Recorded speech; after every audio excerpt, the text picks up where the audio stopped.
mentioning the Fulbright thing is important because it's like what is it proper?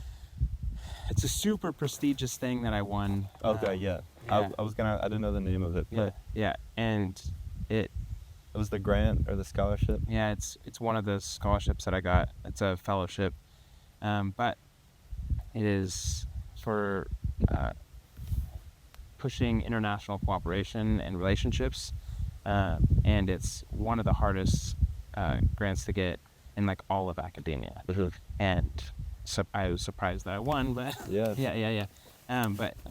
yeah, it's a steward of basically cultural exchange, and I think it'll be important in my future because supposedly it's an indication of quality to people who it's like a stamp of quality. So people find out that you're a Fulbright, it's just like you've been checked thoroughly, you've been vetted, and like people should listen to you kind of situation, which is wild. Yeah. So that's a big award, and I'll just roll right into it with that. But did you start? Yeah, it's interesting note to start on, so let's just jump right into it. And again, my goal here is to kind of like fill in the context of your story, and then dig deeper when I sense like your values, your underlying values are there. And I'm not gonna ask you directly like what are your values, but that is kind of what I'm trying to uncover through the conversation. But let's start with this Fulbright award. So what's the process for applying to that? Like how many people apply, and how did you find out about it? So I knew I wanted to study in Europe because of the research that they do. They tend to highlight sustainable solutions more than they do in the US. And so I was looking at different avenues to help me move in that direction. Different ways to help facilitate monetarily and in other areas of like prestige and stuff like that, because that can help facilitate things down the road. Mm-hmm. So I did some research. I found out about Fulbright. I had heard about it before, but I didn't know the specifics. And so I found out that Western Washington University has a Fulbright advisor program where they have people on campus, a team of people that can help facilitate the process of going through the application process, writing, fine-tuning your application over multiple periods and over multiple months. And so I reached out and contacted them, asked them if I would be like a competitive applicant. They looked through my profile and said that I would be, and started to work on the application process. That typically takes anywhere from 4 to 6 months, because you have a very extensive list of things that you have to provide them, but also 2 main papers that represent you as a candidate. One paper is your statement of purpose, and that is a 1-page paper. So, I mean, at this level, it has to be a really good 1-page paper. And then you have a second one that is kind of outlines more of why you want to, or why you need to be in that area to study whatever you're trying to study, and back it up. And so that's a 2-page. And so you write it, you write your essays, and then I was instructed to submit it to the university. The person I'm submitting to has a PhD in literature, so it's very, I felt very insecure about the stuff that I was producing, because I'm an engineer. I'm not a writer, and so I did my best, and I submitted it. He gave it back with revisions, and I changed it, submitted it again, back and forth, probably at least 3 or 4 times. And each of those was super hard to, because again, I'm not a writer. I'm trying to think creatively on how to rephrase and restructure these different elements. And I don't have training in this. I'm just doing my best. But then at the end, you meet with, right before the submission date, you do what's called a soft submit of all your documents. They are able to see, they as in Western's advisors, are able to see what you've submitted. They then analyze it, and you meet with a team of people. There's like 6 people on the call, and they pick apart your stuff and suggest edits and changes and and kind of probe your whys, and then they push it back out to you, so they unsubmit it, and then you make all your final revisions and submit it. And then also with all of that, you have to, one of the first initial steps is you have to get a letter of affiliation from the host university that you're going to go to. Yeah, I was going to ask, what is your affiliation with Western? Well, so this is actually, the letter of affiliation is supposed to be from University of Ghent, which I'll go to. That's okay. But I just graduated from Western Washington University with a degree in polymer materials engineering. Okay, and what is that, a master's? No, it's just bachelor's. Undergrad. Okay. Yeah, it's a bachelor's degree.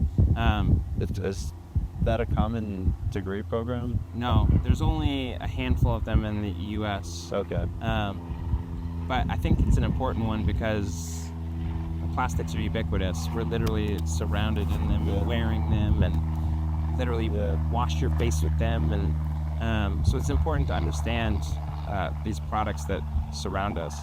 I think it's unfortunately not as common as it should be. But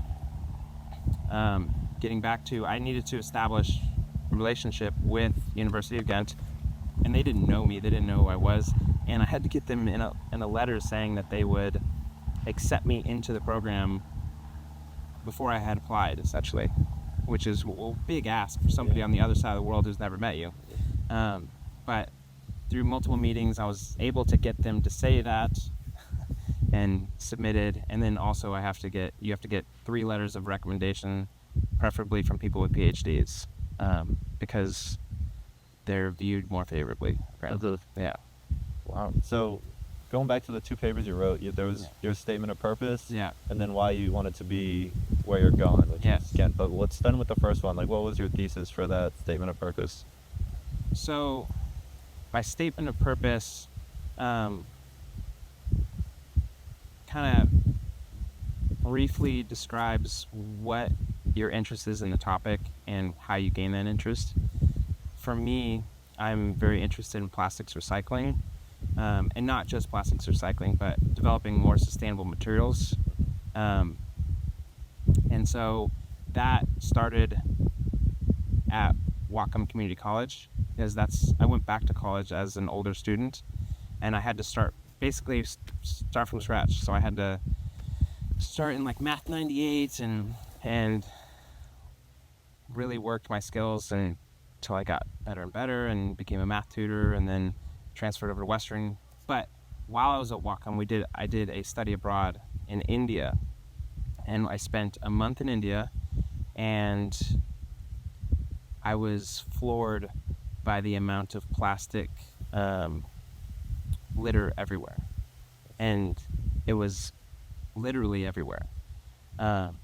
Is that something that was unusual for you to notice? Like, had you gone through your life thinking about plastics much, and then India was just sort of the pinnacle of that, or did that sort of like shift your focus from other things to plastic? Yeah, it's a good question.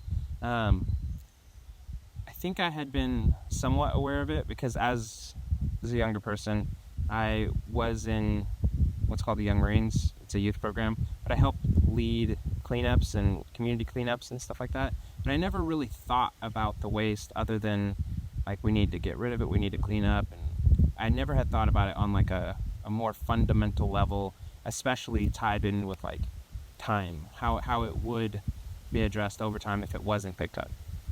In India, I had more of a realization on that because I think I had recently taken my first material science class and realized how stable these materials are. And so being confronted with all of that waste surrounding everybody. Real quick, when you say how stable the materials are, what does that mean? Yeah, so typical polyolefins is the category. So plastics derived from petroleum have, from a molecular standpoint, they're very what's called non-polar. And so if we drew out a line of carbons, just a bunch of carbons, and flanked each side with hydrogen, you could see that it looks symmetric. It just looks the same on both sides. There's no bends in it that are natural to the molecular geometry. And when that is true, it's very balanced, and so there's no real weak points in the structure. That's important because those variances in the structure can be attacked by life forms or different chemical reactions, but that stability is great. It allows us to make these materials, and they last forever. Yeah. The bad part is that they last forever. Organisms don't have a way of breaking them down yet, and so if they fall into the environment, nothing can do anything to them. They just sit there, and they become smaller and smaller and smaller due to various like sunshine and like mechanistic deformation. So being bashed against or bent creates microplastics that go into the environment and fill up everything around us, and that's contamination, and that's not a good thing. But if you have something that's bioderived, so coming from the environment, if you look at those molecules, they're different. They're not as flat. They have oxygen in them and silicon and different things in the backbone. And because they are based off of an organic compound initially, they can typically be attacked like that initial organic compound could be. And so they can be broken down by life forms. PLA is a good example of that, polylactic acid. It's derived from corn and some other materials, but primarily it's corn. They can use that, like you've seen the compostable spoons and cups and stuff like that. That's all PLA. And if you throw that into an industrial composter, which has elevated temperatures, but microbes can break down that material and convert it back over into carbon dioxide. Okay. Yeah.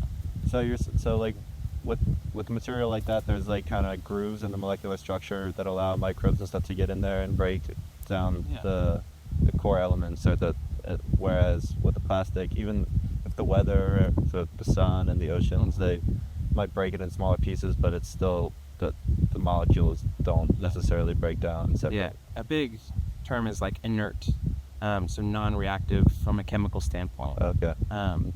Polyolefins, and rough thing is, like, a lot of the materials that we use are polyolefins, and they're everywhere, but they're very non-reactive, and that's a good thing, but it's also a bad thing for the environment and for anything that isn't extremely long-term use. Yeah. With that word polyolefin, do you know the roots? Like poly is many. Yeah. I don't know. I don't know. Yeah. Olefin. Not that or dog. All right. So after your trip to India, what led you to focus more on the plastics, or like what was your path after that? So you'd see all the plastics everywhere. You'd have general materials understanding. Yeah. So when I kind of realized that none of that material was going anywhere, I realized it was a huge issue that we weren't currently doing enough about. It seemed like a catastrophic problem that was blending into the background. And it wasn't blending into the background in India, it was very apparent. But in the Western world, we're better at hiding our waste. We put it in buckets and then ship it off, in our case, into another state and put it in a big pile. But that problem still exists. It's just hidden. And I found out about Western's program, found out that they are doing research in sustainability and trying to solve these issues that we're currently facing with those materials. And kind of at that point decided I wanted to be a person that can help push this edge and help solve this problem that we are facing. And then, so you decided to study it in school, and then what's been your path in this world since then? Yeah, so I decided to study it, got in to Western, got into research, which is awesome at Western, especially in the program that we're in. Because it's not such a big school, there's no graduate programs in the engineering area, which sounds like a bad thing. It's like, oh, okay, it must have less funding, but what's unique about that is when compared to something like UW, UW, as an undergrad, if you try to get involved with research, you're basically washing beakers and you're cleaning up things, paying your dues to get involved in the research, which you're going to do at a master's level. Mm-hmm. At Western, since there's nobody at master's level, it's you doing the research, you doing the cleanup, you designing the experiments, you do everything, which is huge because, in my opinion, it's a better education than what you're getting at what's considered a higher tier school.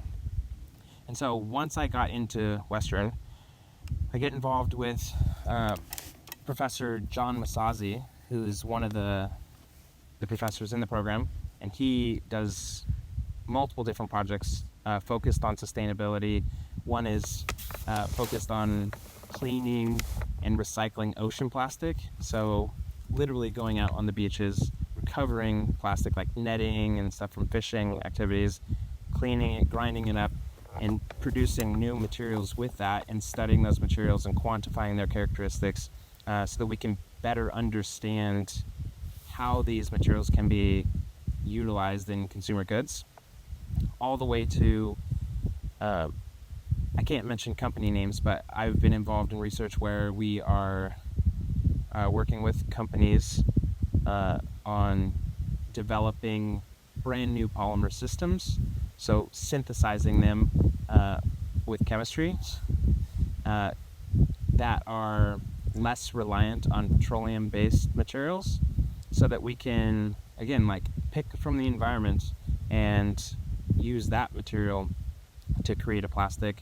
that is, one, not drilled up from the ground, so it's already in the carbon cycle, and two, easier broken down by the environment in case it falls into it. Yeah.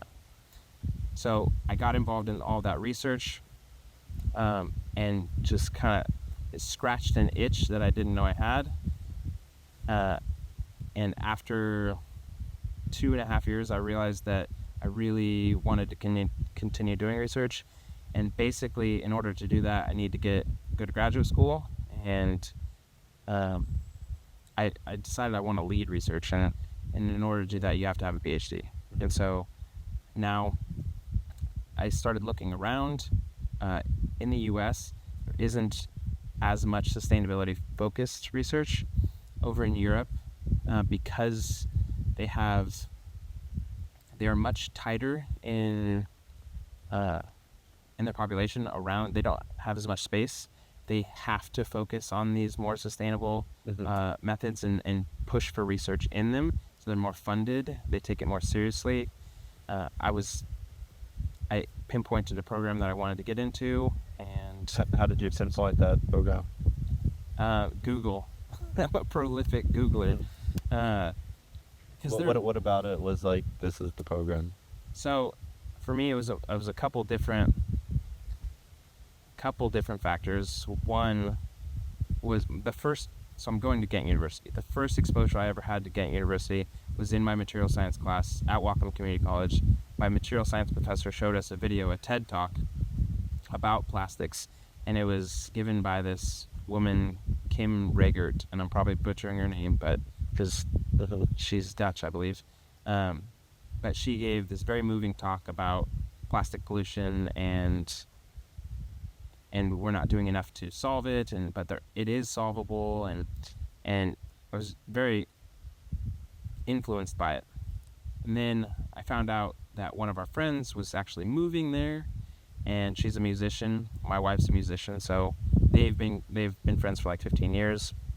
We stayed in contact, and I was like, wow, Ghent, that's cool. And at that time, I had no real inclination that I would go to graduate school.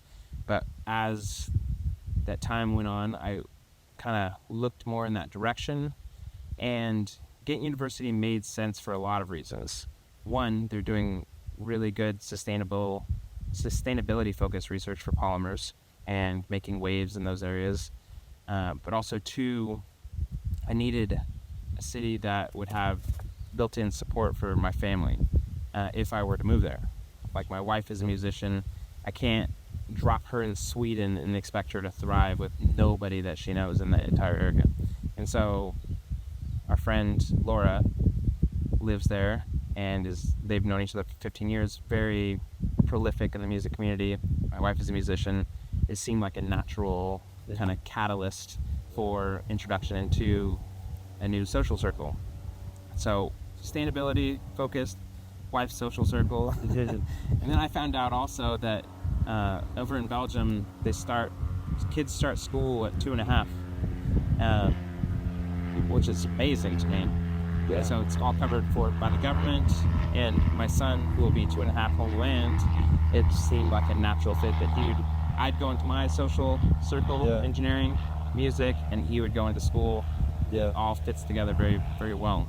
Yeah. Interesting. So we're getting into that second essay of why do you want us to be at that place. And so I want to talk a little bit more about the Europe side of that equation. So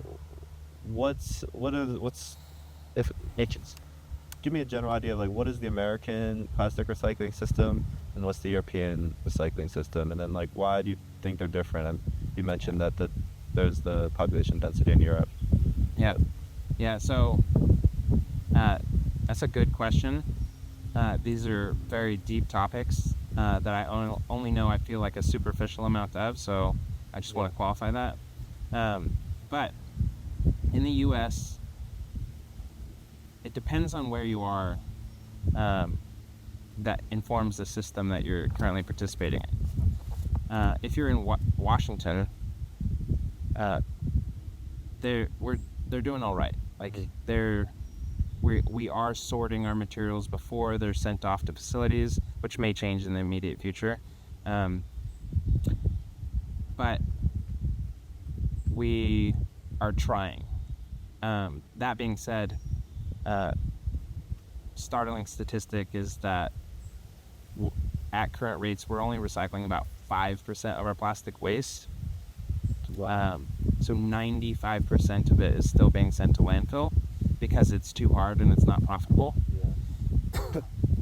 Whereas if you dropped into Mississippi, they're currently recycling nothing. Like everything goes into landfill. Is that just for plastics, or is that glass and? No, I think that's primarily for plastics. Glass has a much higher energy recovery rate for recycling, but it is more energy intensive. Yeah. So what's the recovery rate thing like, just in a relative sense? So I'm just kind of guessing based on context, but is that like percent of the material that you get back to use in future whatever you're making? Yeah. Okay. So glass and plastics are very different materials, but they're remarkably similar. The big difference in them is like at what temperature you can process them. Glass is like really hot, like over 1,000 C, whereas like polymers could be around 200 C, or 300 C, around 500 degrees Fahrenheit. And so a lot of organic compounds can survive that, which means they become contaminants in the material that you're producing. Whereas in glass, they melt that down. I think they're able to like scoop off the top and the contaminants away, or else they're vaporized. You can reprocess. It's so hot. Because of that, contaminants are a real issue with polymers. You have to get them really clean, and there are various different methods of doing that. But that is a difficult problem that we currently don't have really good solutions for. If we did, it would probably be more successful, more done. And because of that, your recovery rates are lower, as in 95% goes to landfill because it's too dirty. Yeah. And not that we couldn't clean it, but it would cost too much. It's the economic factor. Because we could, if money was no object, you could clean all of it. Mm-hmm. But people would be losing money. You couldn't sell the material for expensive enough to qualify it. Yeah. Yeah. And then, do you know the percentages for glass, just as a comparison? No. Okay. I know it's much higher though, because glass is much easier and it's infinitely recyclable, which is great. Unfortunately, there is a shortage of sand in the world too for creating glass. Yeah. And based on what you're saying, I'm assuming plastic is not infinitely recyclable. Does it have a certain number of times you can? Yeah. So back to that molecule. If we look at that again, once you start processing it over and over again, say like we have a plastic bottle, we need to grind it up. Well, that can impact the length of that molecule. Now you can have like 3/4 of it because it got sheared. Okay, well now we put it back in a big melting tub essentially, or it's called twin screw extruder, but melt it with a lot of high heat. That increases the amount of chemical reactions that happen, because like post-calc reactions are enabled or by higher heat. You're putting more energy into the system, but you add heat to the system, and then you start changing the way that molecule looks. Maybe this second piece attaches up here, and now you've got what's called a pendant group coming off of your polymer, and that's a different shape. And now that material flows differently if you're trying to inject it with a machine. The viscosity shoots up, so it's thicker. It used to maybe pour like honey, and after 5 times, say, recycling, and this is hypothetical, but maybe it pours like your frozen honey. Like it doesn't pour, because say it used to be a linear, now you've got parts coming off that more friction in the material, and it doesn't want to move like it, so you can't process it like that. Okay. Whereas SiO2 or silicon dioxide, that's glass. Okay. It's a lattice structure that when you melt it down, that lattice just completely falls away, and disorganizes and allows for reformation in any configuration over and over and over. Can't do that with polymers, not yet. Actually, you can. Those are a different class of materials that I'm not super fluent in, but those are called vitrimers. Okay. What are they based? They're polymer-based materials, but they're very new, and they're basically chemical bonds. A vitrimer. I'm trying to find the best way to say this while being correct. It's difficult because, again, I'm not super fluent in vitrimers, but it's similar to glass in that at specific heats or specific stimuli, whether that could be certain frequencies of light, you could disrupt certain bonds in that lattice structure and allow them to separate on their own without destroying the fundamental properties of the material. And done. Cool, just like it out. Like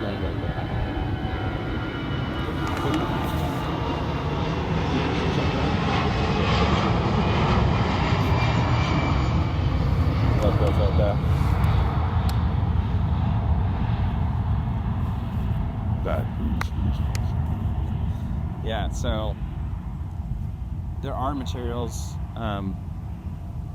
that can behave in similar ways, but they are still being tested and figured out. They do have their own limitations, and so we're kind of in the infancy of those types of materials. They don't have, and they're very expensive right now as well. Yeah. And this is probably getting into the territory that like no one really knows, but like, do you have any sort of sense of, do you think the future will be more about recycling more efficiently or creating different types of plastics, like something along the lines of these vitrimers, or it's still too early to see? No, so I've thought a lot about that question, because I basically want to orient myself put myself in a position that I can help push it towards that. And I think it's going to be a combination of things. We want materials that can be recycled over and over and over and over and over, without diminishing the material properties. So that's one qualification. But also, I want a material that if we miss the backboard of shooting that material into the recycling, if we miss the backboard and it falls into the environment, it should be able to naturally break down without contaminating the environment. As far as I'm aware, that material does not exist yet. It could. There's a lot of polymers out there. But I think I've decided that that's the path that I want to go down to help with, because the ideal situation, the ideal scenario from an energy standpoint and an efficiency standpoint is recycling the material as many times as we possibly can. Because synthesis, creating the material in the first place, is the most energy intensive step. Say that's like in a bar chart, that's like right here. Recycling the materials way down here, like thermal recycling. And then there's other different forms of recycling as well. But if we can, instead of throwing that material out and doing this again, if we can do this a bunch of times,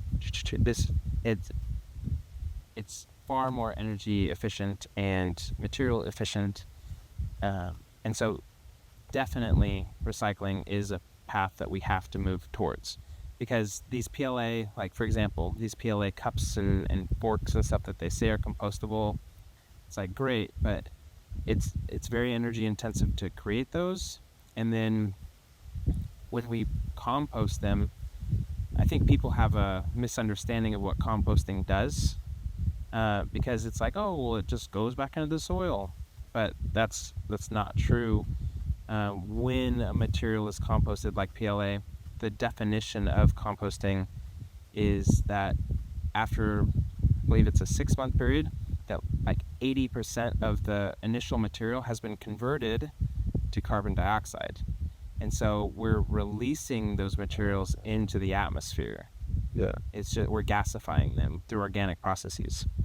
And that's not necessarily a bad thing, because these are materials that came from organic feedstocks. And so those organic feedstocks, say corn, most of the carbon from corn came from the atmosphere itself. That's why, like this tree that's sitting here, as you notice that as a tree grows, it doesn't like sink into the ground. It's not sucking up carbon and creating itself. Yeah. And so it's pulling from the atmosphere, attaching carbon to itself and growing upward. And so when we take that material and polymerize it, we are fixing carbon from the atmosphere.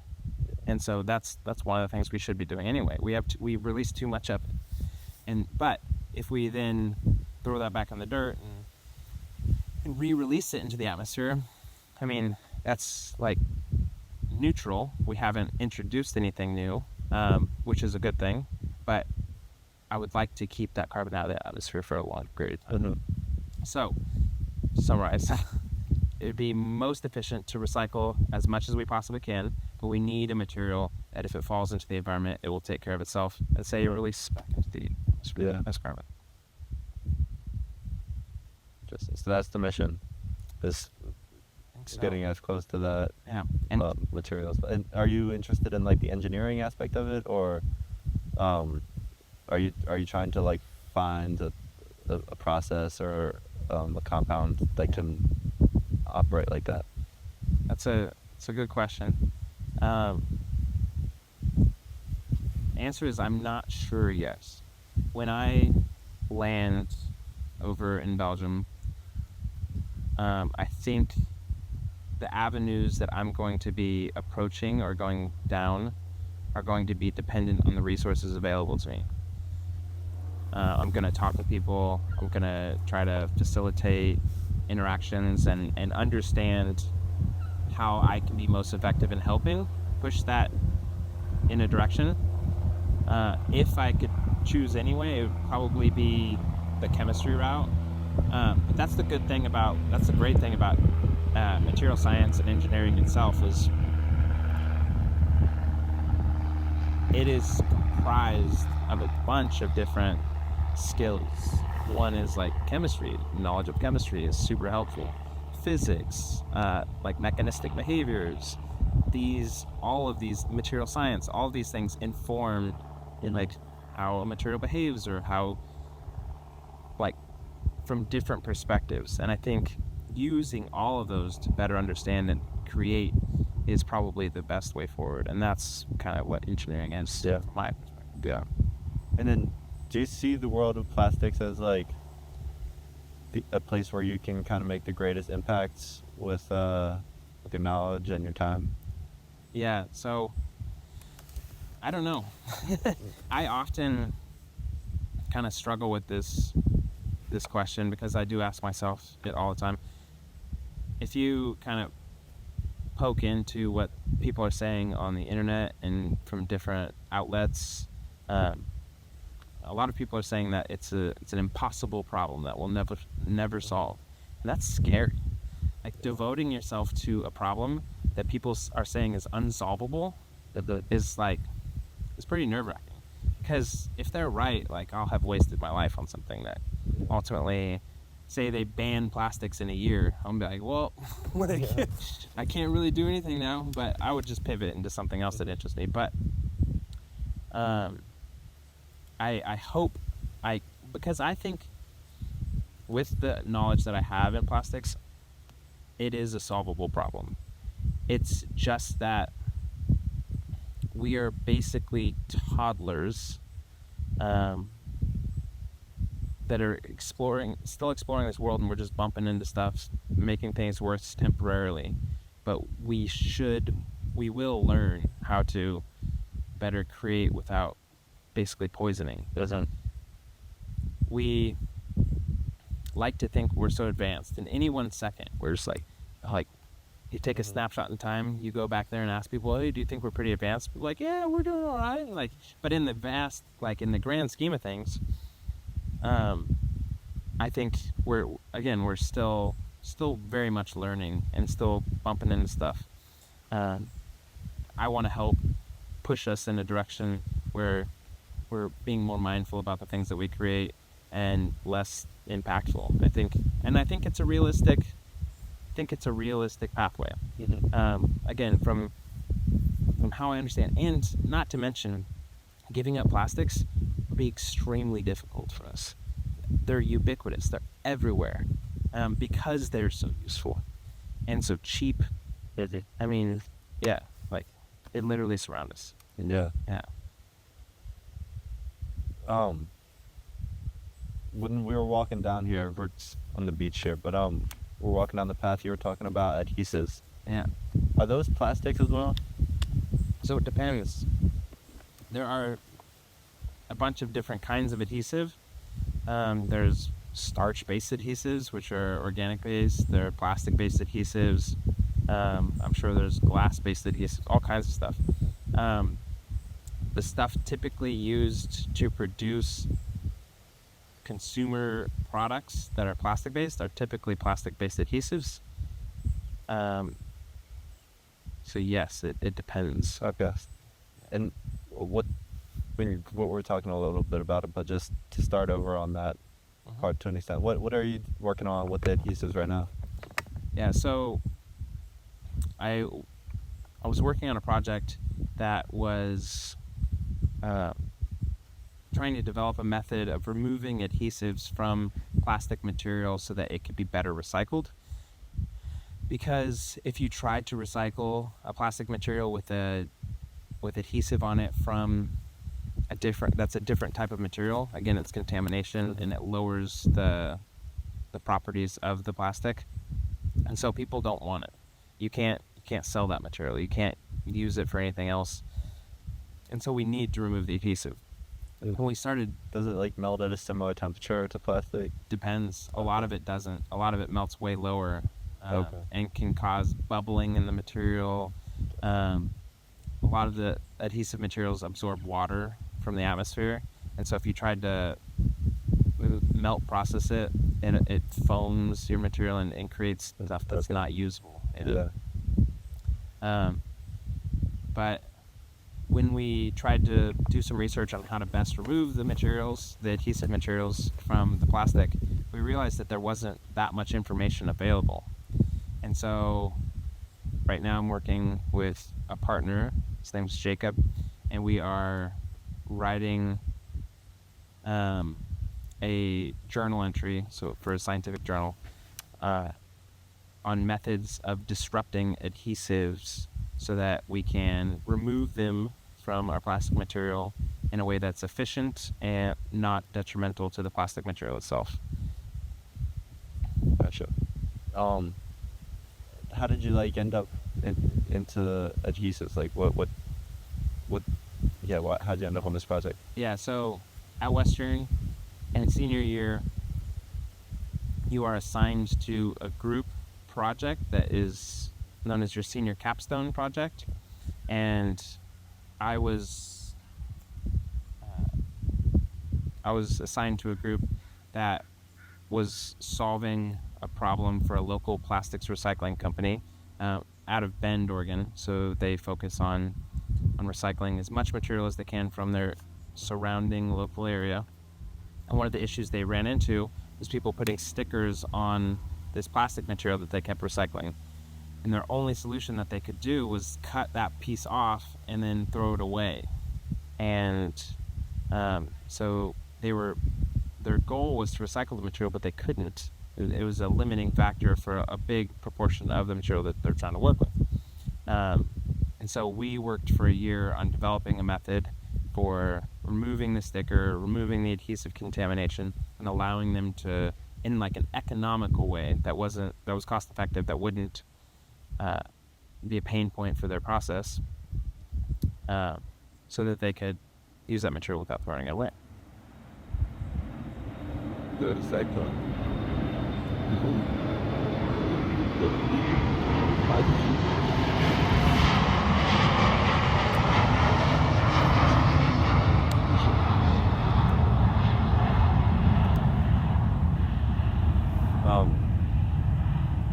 With what you just said, you're looking for a cost-effective way. Is cost efficiency something that was stressed a lot in your education? Oh, absolutely. It's one of the primary kind of underlying factors if something is reasonable or not. Because, again, you could develop a solution for just about anything if you had an infinite amount of money. But those solutions aren't viable, aren't practical. They'll never be used because it needs to fit into the current system of essentially capitalism. And that's the holy grail of any solution, is if you could find a way to produce a material at a cheaper rate, but also have better properties or be less detrimental to the environment, then it makes sense to use that solution just to move on to it. So that's always the objective. For sure. One thing I wanted to ask you about is microplastics. It's you brought them up a little bit, but just to go a little deeper into them, like, is that kind of knowing what you know now about plastics, which is much more than the average person? Has your knowledge of how plastics work and then the prevalence of microplastics around you, has that like changed the way you operate? Do you try to avoid certain types of clothing, or is that something you think about? It's a good question. I think awareness of it has changed my behavior in certain aspects, but also realizing that it is a war that's not winnable at this point also shifts your perspective. If I were trying to be hyper vigilant about the materials around me, I don't think it would lead to a very enjoyable life. Mm-hmm. And so I kind of acknowledge the contamination that is happening around me, and it does hurt. Like, I do see it and I'm like, man, like, just around here I see plastic. Mm-hmm. And it is painful.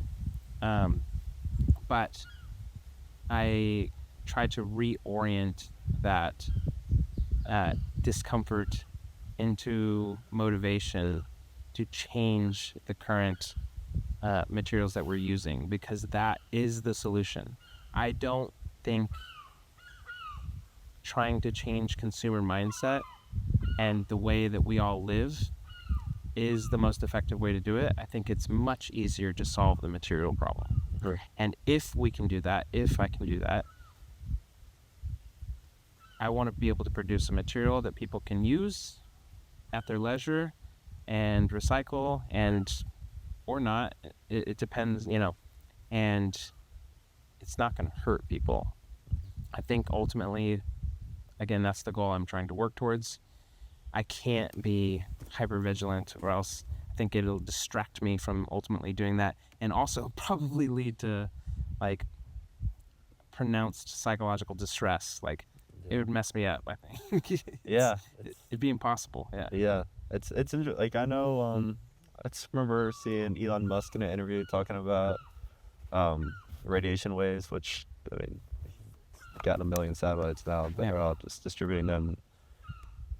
He kind of had a similar take as what you did. He's like, I can't worry about it. Like, we're in a radiation field at all times at this point. But he was also his awareness of it. And I know, like, Nikola Tesla used to have electricity flowing through him all the time. Like, it's the knowledge of it. You respect the dangers, but you kind of become comfortable with the downside. I mean, it's akin to a swimmer being afraid of the water. You can't focus on the water too much. Yeah. But you know exactly what can happen. Absolutely. And to be honest, like, it goes much deeper than most people realize. Like, there are companies out there that manufacture microplastics to be put into your consumer goods as like different processing aids and stuff like that. Like shampoo has what could be considered as microplastics as chemicals being placed in the shampoo to help with the viscosity and stuff like that. And so you're literally bathing in microplastics probably every day. And but people don't talk about that. There is more awareness happening on that front, and like one constituent is called phthalates, PTHALATES, phthalates, and those are what are known as plasticizers. They put them in plastic, and you already know the smell of a phthalate. I bet if I said like what a beach ball smells like, you know exactly what I'm talking about. That is phthalates. And that is technically like a microplastic. It's used as a plasticizer, but it's also been shown to be an endocrine disruptor. And so it mimics estrogen in the body and can be impactful in a bunch of different ways. I'm not a doctor, but I tried to look up on stuff like that. But there are products that state that they're phthalate free and stuff like that. But yeah. You mentioned you raising a son. He's about to be 2.5. Like, as you raise him, how do you plan on educating him about plastics? And do you get organic yogurt for him? So like I don't know, what can you do? Like, really about anyone, but just your son. You're working. Yeah. One of the things we tried to do when he was really little was use glass bottles instead of plastic. And that is because heating and cooling of plastic material can create microplastics. And there was a study that came out not too long ago studying basically the guts of infants compared to adults, and found that because people were using plastic bottles and stuff like that, little kids had roughly, I think, 10 times more microplastics in their gut than adults did. And that spurred me to use glass. We try to be mindful about organic materials, though, I don't know. I feel like that's also somewhat a facade, because organic vegetables are still sprayed with certain pesticides. They're just approved pesticides for organic farms and stuff like that.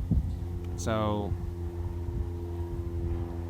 I think it's another case of I try my best, but at the same time, I'm realistic about the options that are available, and I can't let it drive me crazy, because I could totally see a path of trying to micro control every little choice that we make to be the most beneficial, and it honestly end up being detrimental to our experience as a family.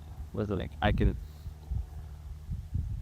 the good thing is I see in general life expectancies are going up, and so I think on average we're doing okay as a species.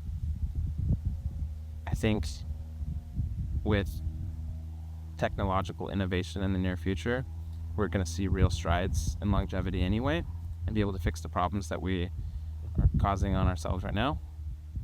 And so, yeah, I try to remain realistic in my approaches. Honestly, the biggest thing we're trying to minimize right now is sugar, because sugar is in everything in the Western diet. Added sugar is insane.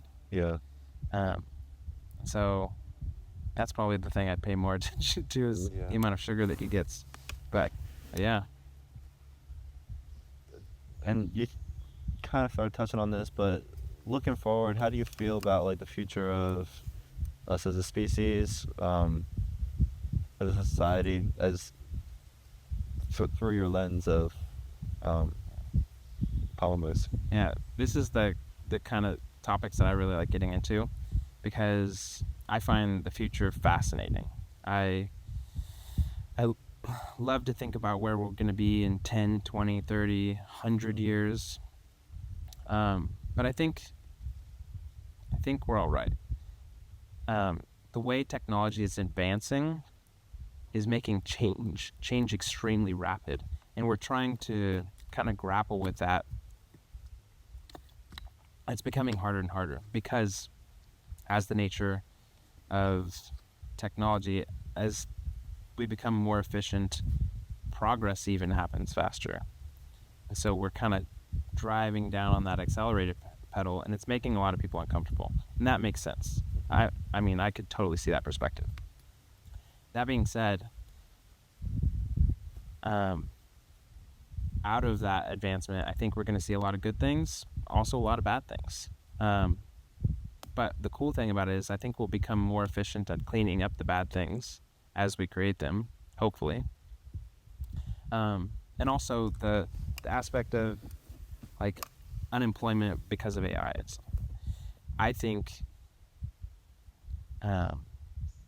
becoming more efficient is not necessarily a bad thing, as long as we still have the drive to produce.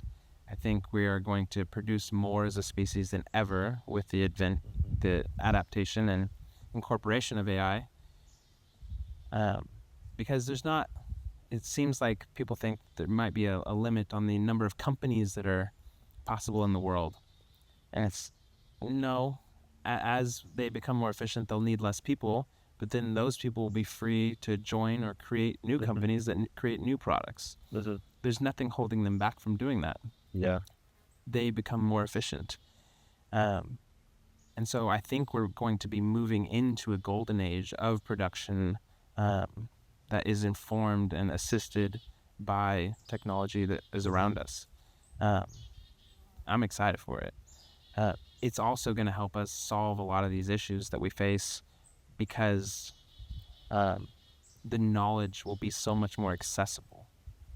Right now, science is massive. It's impossible to comprehend everything that's always happening. But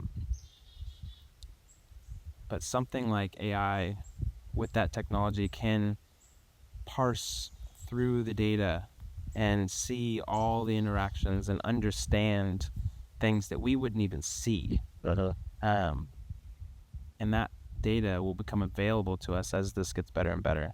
And I'm excited for that, because right now it's dependent on people reading and communicating and understanding like what you're talking about, and moving like that's impossible. Like we're terrible at communicating. We think we're good, but look at war. Like look at all the countries fighting. We're terrible at communication. It's a huge barrier to everything. And so I think having a central point that understands all of the information that's available is going to be incredibly invaluable in the future, and I'm excited to work with it. Yeah, me too. I'm hoping we get some breakthroughs on the level of like gravity and the fact that the sun is the center of the universe. Just things that like fundamentally change the way like we understand the world around us and like the way we break down. And it seems like it's just is a good time for those kinds of discoveries to happen. So I've thought about that. As we go outside.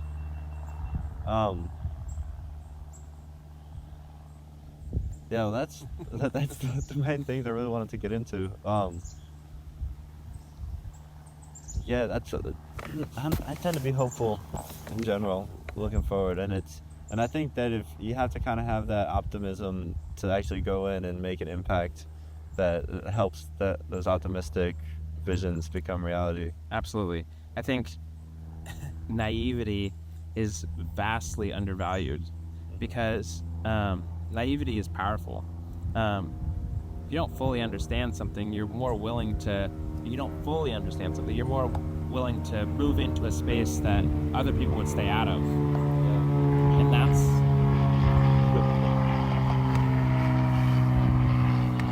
that's where you may find a solution where other people would just leave it behind because, again, they are wise enough to stay out of the area. Naivety keeps you curious, keeps you motivated.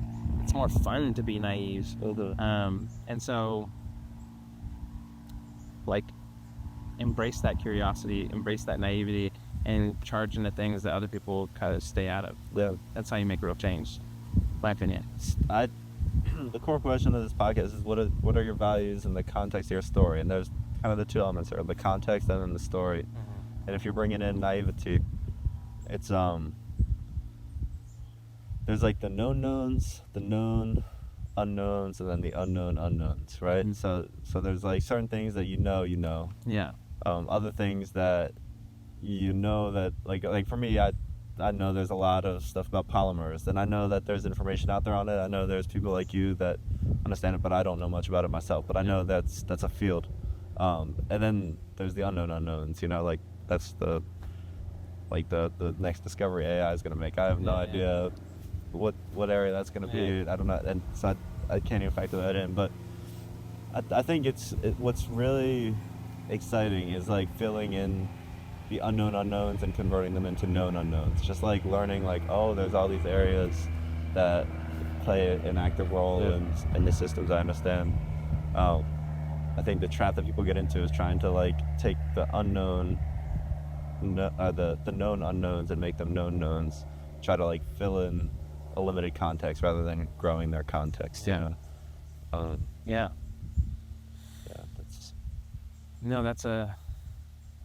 That is a good point.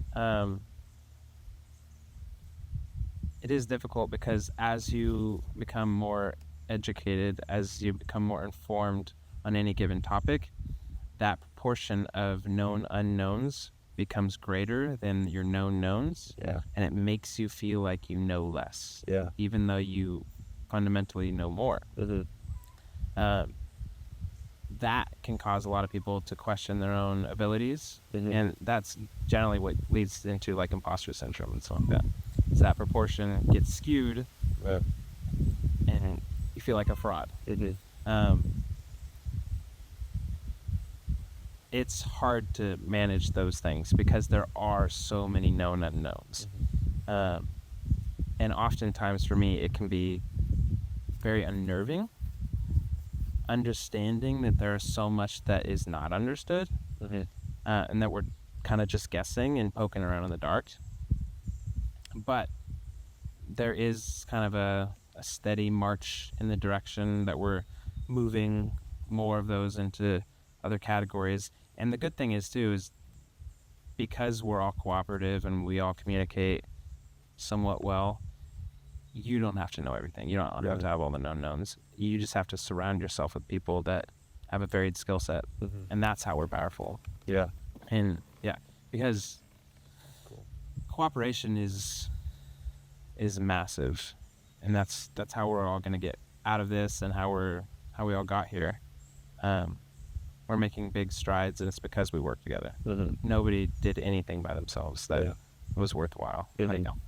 Yeah. I had one guy on previous episode, and he was telling me a story. He was watching this ant pile for like an hour, right? He was just super interested in these ants, and then there's this one ant that went out, and all the ants were operating together, kind of going their lines out and back, getting grass clippings or whatever, bringing them back to the nest. This one ant went out on his own, and he grabbed a piece of a leaf, a big piece, like bigger than any other ant was grabbed, and he dragged it all the way back. It took 30 minutes for him to drag it back, and he put it over the top of the ant hill, and 30 seconds later, the sky opened up and it just started pouring down. Oh, wow. But I do think it's important. Like everyone has to cooperate, but then you need some people to go out and see what all the other lines of ants are missing. Go find that big piece of leaf to cover the hole at the right moment. So he's operating for the group and kind of seeing what the other people are missing. I think that's a really important one. But yeah, it's difficult in science. I don't know. I think I'll see more of what the environment is like once I get out there and kind of preview how other groups are working and how they're accomplishing the problems. Yeah, it is difficult though. Yeah, I don't know that I would want to work on something by myself though. yeah, Maybe that's just me. It's also, I think I found this also by traveling solo, like going on solo trips. Yeah. I used to romanticize that, but a part of my trip in India was solo, and I realized that wasn't for me because so many crazy things happened that were worthwhile and memorable and everything like that. But one of the things that helps me understand them is being able to share it with somebody else. Yeah. Being able to communicate about it and be like, hey, remember that time? That was crazy, right? Not having anybody there for those moments feels weirdly wrong. Like it just feels incomplete. Feels like it wasn't done properly. And I think for me, advancements in science are a very similar thing. I value other people's perspectives, and because I can't think of everything. I'm not perfect, not even close. Yeah. I think together we're more semblance of perfect than we are apart.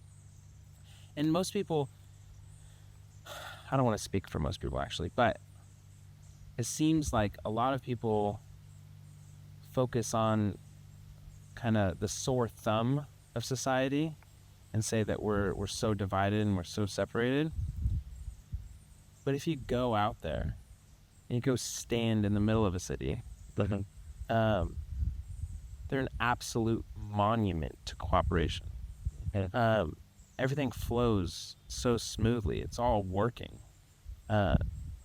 It's mind-blowing how effortlessly it all seems.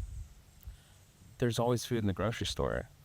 These buildings are going up, skyscrapers, 100 stories. So crazy, and people sit back and think that we're so divided.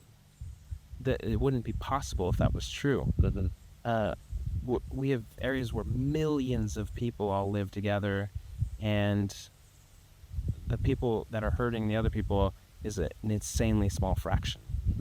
That, to me, speaks a lot about humans, and I think it provides me a lot of hope for the future. And I think it's, again, monument to cooperation is the best way I can put it. I think it's important that we start realizing that, because we're closer together than we are far apart. Yeah, it's a weird way of saying it, but yeah, I've been lucky enough to do a lot of traveling, a lot of which was solo, like talking about. But I used to always be struck by the differences, the different foods, the different languages, the different smells, appearances. after a while, like I saw many different places, and then it's at some point it switched where it was like the similarities is what started sticking out. Like smile is universal, thumbs up universal. The way you can shift your shoulders to walk by someone in the grocery store without even looking at, they just know what they're gonna do and they know what you're going. Like there's way more is universal than is different, and I think like human attention is attracted to novelty, and so when there's differences of opinion and there's these new fads that come out, like a lot of attention gets placed there. It sticks out. Talk about the sore thumb, but there's a lot below that's operating efficiently and isn't sticking out. Yeah. And really that has a underrated impact. Yeah.